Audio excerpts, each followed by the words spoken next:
Think back to a time when you dressed up like Cinderella and pretended to be a princess. Or perhaps you went trick-or-treating as a brave and strong pirate, treasuring all of your chocolate coins. In our childhood, we've all aspired to become something magical and out of this world. Was that ever possible? Because according to innovator, animator, and creator of Disney, Walt Disney once said, "If you can dream it, you can do it." Starting at the age of 4, my family has made Disneyland our go-to vacation spot, and we've gone every year since then. I've also researched and read a lot about Walt Disney and his imaginative process in creating his original theme park. Disneyland was built off of Walt Disney's humble upbringings and creative thought process. I never would have guessed that, as successful as he is, that he started his career as a commercial artist. Disney started with just one simple dream.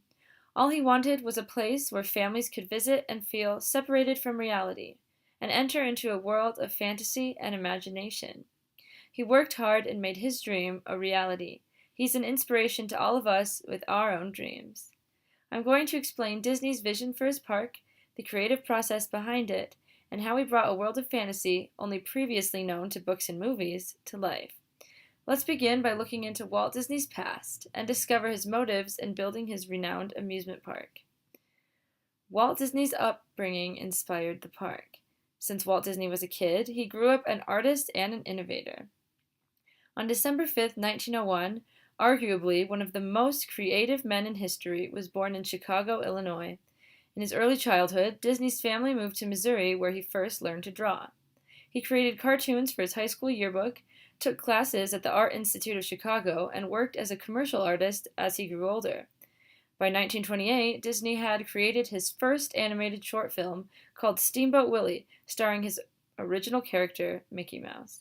He continued to create movies such as Snow White and the Seven Dwarfs, Pinocchio, Dumbo, Bambi, and Fantasia from 1938 to 1946.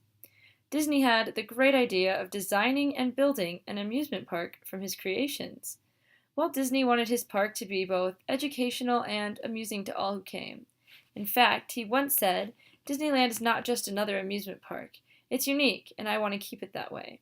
Besides, you don't work for $1, you work to create and have fun." So he bought land in Anaheim, California, near Los Angeles. Construction began in 1954 on Disneyland. Disney's artistic background led to more creativity in the future. Walt Disney's plans were put in motion, and it was time to start the design and construction process. Walt Disney's dream of a break from reality came to life through the construction of Disneyland. 160 acres of orange groves in Anaheim, California, was where Walt Disney's dream was going to be brought to life for many to enjoy. The locations of the attractions in the park were put there for a reason. When you walk into Disneyland today, you enter on Main Street, USA. Disney put that there for a specific purpose. His reason was because he wanted what he called a weenie. He said, "What you need is a weenie," which says to people, "Come this way." People won't go down a long corridor unless there's something promising at the end. You have to have something that beckons them to walk this way. He created other faraway places that you could travel to in just a matter of minutes. He called those places Adventureland, Frontierland, Fantasyland, and Tomorrowland. Here you could escape reality and go on a safari in the deep jungle or ride on elephants high up in the sky. Disney once said, "Here you leave today and enter the world of yesterday, tomorrow, and fantasy." Disney wanted to take you into the magical world of books and movies that you've always dreamed about being a part of. Finally, Walt Disney's Disneyland opened on July 17, 1955, for the world to see and experience.